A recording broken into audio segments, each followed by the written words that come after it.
I'm Marisa Norcross. And I'm Dave Freund, and this is A New Year and the Next Page. I like that. How's that, huh? Yeah, Happy New Year. Same to you. Wow, 2018. Mm-hmm. I used to think that date was so far away back in the early 80s when I started working. I still think about the year 2000 when it became 2000. What a big deal that was. And all the Y2K hysteria. Yeah. Oh, yeah. I still remember. I remember being a kid, and we had the whole family at our house just in case. Like my grandma, just in case, my aunt and uncle, and my cousins, and we had all the flashlights and batteries and all kinds of things to survive. So my cousin and her husband were visiting us from Ohio, and her husband's an electrician. And I remember we were sitting around in our family room, and I think his oldest son slipped away just before midnight and at 12 o'clock through the breaker for the house, and the whole house went dark. That's funny. But, my cousin's husband is really good about playing practical jokes on people. And so it's funny to think that was 18 years ago. I know. Of course, I'm surprised you remember 18 years ago. But, well, for me, that was yesterday. But now it's a new year, and we're still on our topic. The title of my post for this week was One More Thing Before We Start. Mm-hmm. So as folks will remember from last week, I said first I thought it would be a 1-week thing to help us do goal planning. Then I thought it'd be a 2-week thing. And now it's going to be a 3-week thing. So this is the extra week that I've pushed into the middle. Yep. We're spilling over into the new year, and that's okay. We are. Yep. And so in my blog post for this week, I referenced again Viktor Frankl. Mm-hmm. And Viktor Frankl was a doctor of neurology and psychiatry in Austria. In 1942, he and his wife and his father were sent first to what they would refer to as a ghetto in Austria, and then were sent into concentration camps. And it was during these experiences that Viktor Frankl really, I believe he always realized that there was a reason that people needed meaning and purpose in their life, but he probably put it to a test when he found himself in these unbelievable conditions. Mm-hmm. And one of the things that he wrote was people without a meaning in their life are exposed to aggression, depression, and addiction. Mm-hmm. And I just, that really struck me, so that I pulled that out and actually put it in my blog post. And I think if we think about what's happening in our society right now, and again, the focus of this post and the focus of the podcast will be on, before we can set our goals for 2018, we need to figure out our purpose, our meaning for being. And if we think about the numbers of people that are battling, now I'm not talking about people that are battling with clinical depression, which is truly an illness, but people that just feel depressed, they feel down. The people that are resorting to addictions, to substances to try to help them cope with things. The people that are just angry and can't have meaningful relationships with people. And I'm wondering, could it be that there just is no meaning in their life? And that's a serious thing. So before we begin to plan our goals, we all need to figure out what really our meaning or our purpose for being here is all about. Now, Marisa, you also shared with me before we started recording that you found a quote. I did. Why don't you share that with us? Says that there is nothing in the world, I would venture to say, that would so effectively help one to survive even the worst conditions as the knowledge that there is a meaning in one's life. And that's also Viktor Frankl. Yeah, so imagine Viktor, the clarity that he would be able to have after suffering his time. He wasn't in Auschwitz; it was a camp near Auschwitz, but the clarity that thought process would have gone through when it was put to the test. And again, I don't know if I mentioned it yet, but the sad part was that his father and his wife both perished in the concentration camps, and he was released from the prison when American soldiers came and liberated the camp, and then he went on to share these deep insights with folks until his death, and now with us even since then. So I think the question then needs to be, how do we find it?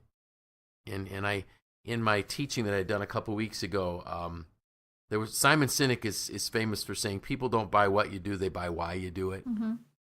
And if we think about the whole Apple computer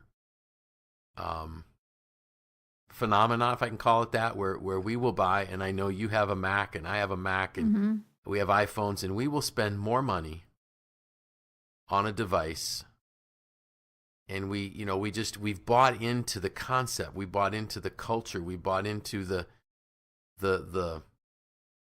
I guess it's a culture. It's almost like a counterculture, especially when you could buy it in any color so long as it was white. Right. But we wanted to have that device that pushed against Microsoft, and the PC culture, and PC meaning personal computers, not politically correct.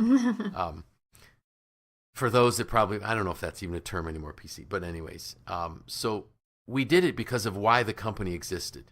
Steve Jobs said he wanted to put a ding in the universe. That was one of his reasons for being. I love this one too, that another quote, there are two great days in a person's life, the day they were born and the day they find out why. And then finding your why helps you find your way. So there were a couple questions, and I know we've talked about finding your why in the past, and I still have promised once I've completed going through one of Simon's studies, I will do a specific podcast just on that, but I think I'm probably still a few weeks away from that. But in John Maxwell's book, Intentional Living, John gives us 3 questions to help us discover our meaning in life, or our why. And the first one is, what do you sing about? So people really need to sit back and ask themselves, what just makes them sing? When are they joyful? And this was a question, this question about joyfulness and happiness. This is a question that came up actually a week ago. I think, where was it? Oh, it was a Bible study at my church. We were talking about joy and happiness. And joy is a deep internal emotion. And happiness is like a fleeting feeling or experience. And if we think about it, so what makes us happy? Well, getting a gift makes us happy. Giving gifts can make us happy. A good meal makes us happy. We're watching something on television that's funny and we laugh. It makes us happy. But joyfulness is deeper. So joyfulness is, deep down in your soul, in your heart, what speaks to you that gives you this lasting feeling of significance and worth, that something you did made a difference. And so that's the thing I want to know. What do you sing about? When you see things going a certain way and you just become very joyful about it, what are those things? Or when you're doing something that really speaks to your heart and you're joyful, you have this really good feeling inside, what is it that you're doing? That's what John means when he says, what do you sing about? I had shared with you before the recording that a couple weeks ago in our post-standard Sunday edition was the story about a man that passes out sandwiches to homeless people. He has meaning, he has purpose, and this gentleman had come from being where they are and understands what that means. I think of the teachers that really can see a student finally get it, and they see the spark in the student, and it just thrills them. Well, then that means that that teacher is motivated by making a difference and helping people, that type of thing. So people, we need to ask ourselves, what do we sing about? What really makes us happy? The next one was, what do you cry about? what causes us to be sad. And if we can look at those two contrasts, we're going to begin to understand what our purpose is. Why are we here? And people also say, well, wait, now you're not talking about your job anymore. Yeah, no, I still am. Because maybe what makes me sing is being able to help those who are less fortunate. Well, if I don't have my job and my company isn't going well, I won't be able to help people that are less fortunate.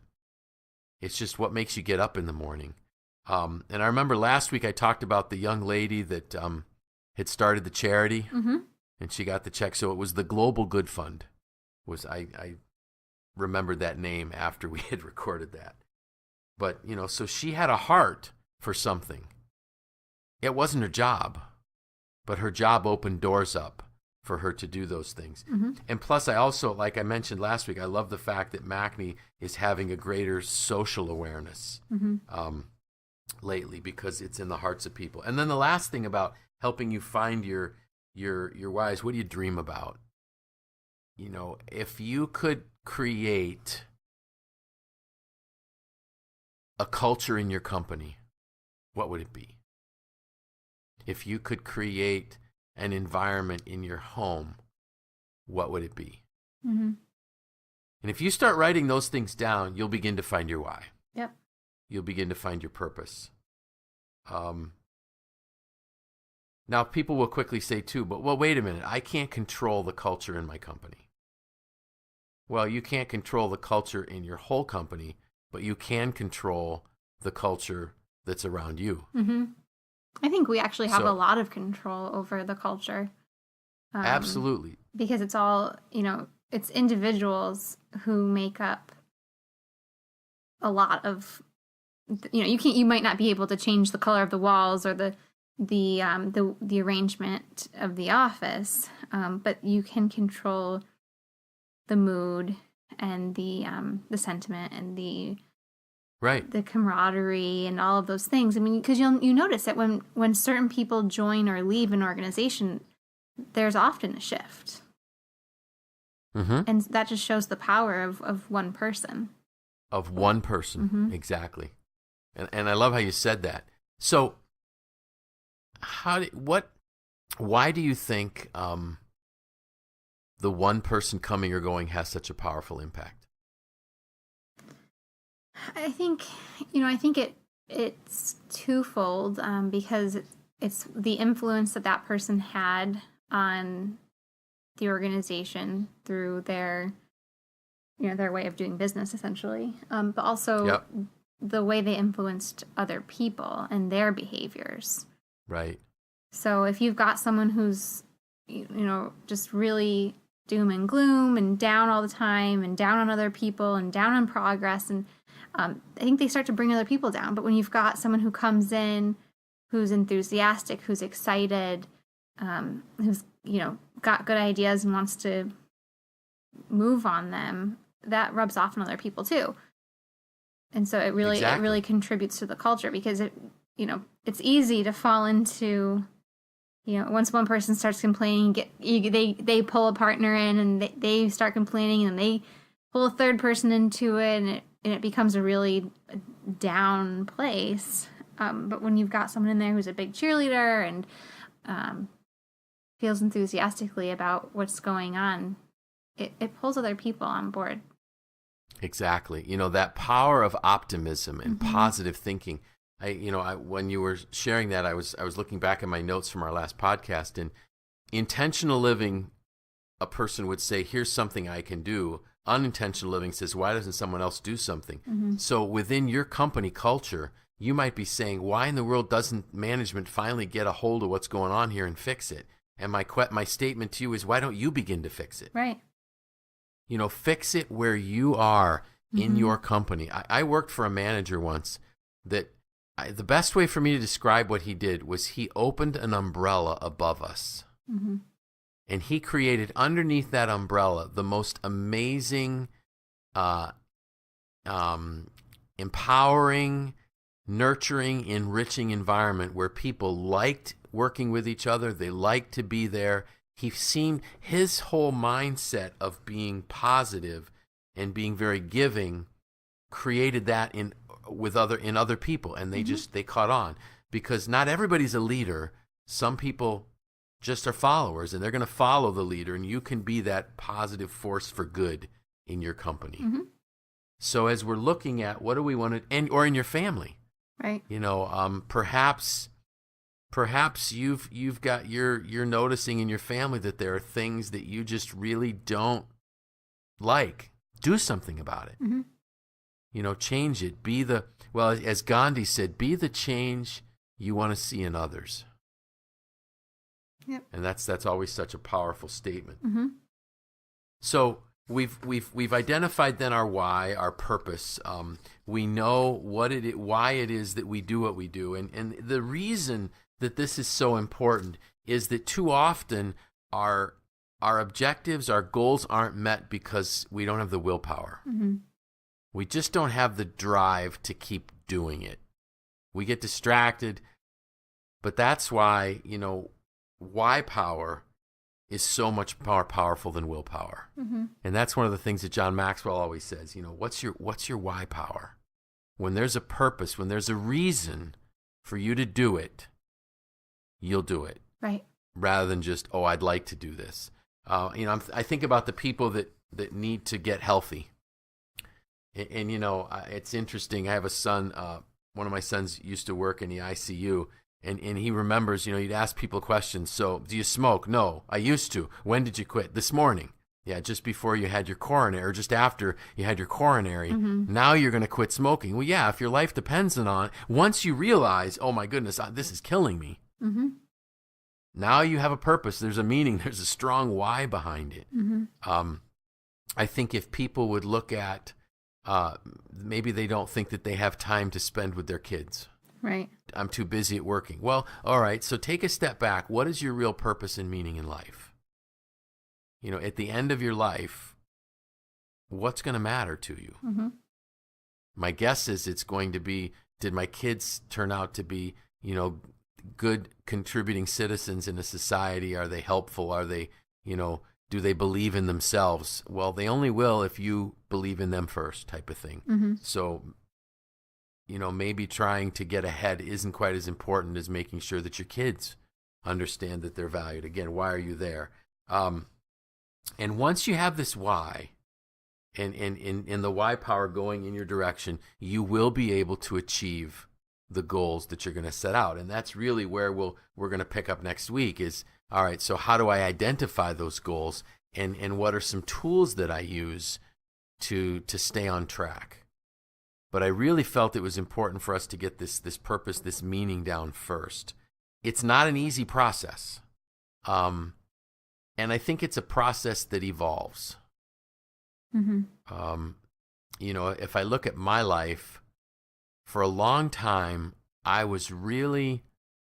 felt that my purpose and my mission was to run a manufacturing company. And I enjoyed it, and it was exciting. But when I realized that there was something different in my life that was more important, and that was, helping people develop, helping people grow, it shifted. And when it shifted, so did all the other priorities in my life. Now, I can't say if I would have had the same teachings from John 20 years ago, would I have made the switch earlier? My guess is probably not. I think it was a maturity thing. Right. So I think our whys and our purpose and our meaning can shift. I think Mm-hmm. some of it has to do with, too, our phase in life. Right. Right now, my guess is your main purpose is your family. Mm-hmm. You're very good at what you do, and I don't, correct me if I'm wrong, you're very good at what you do. I can tell you like what you do, but I also know when in our conversations that frequently go back to your daughter and your husband. Right. And that's good. Mm-hmm. Because when those things are going well, you can really engage Mm-hmm. on your work side to do the things that you love here as well. Yep. So, again, I guess this was a little deep. This is 2 weeks in a row I'm talking about concentration camps. Hopefully I won't be doing that next week. No, I won't be talking about concentration camps next week. So, Yeah. Marisa, anything exciting as you look into the new year? There's a lot of exciting things going on, especially at MACNY right now.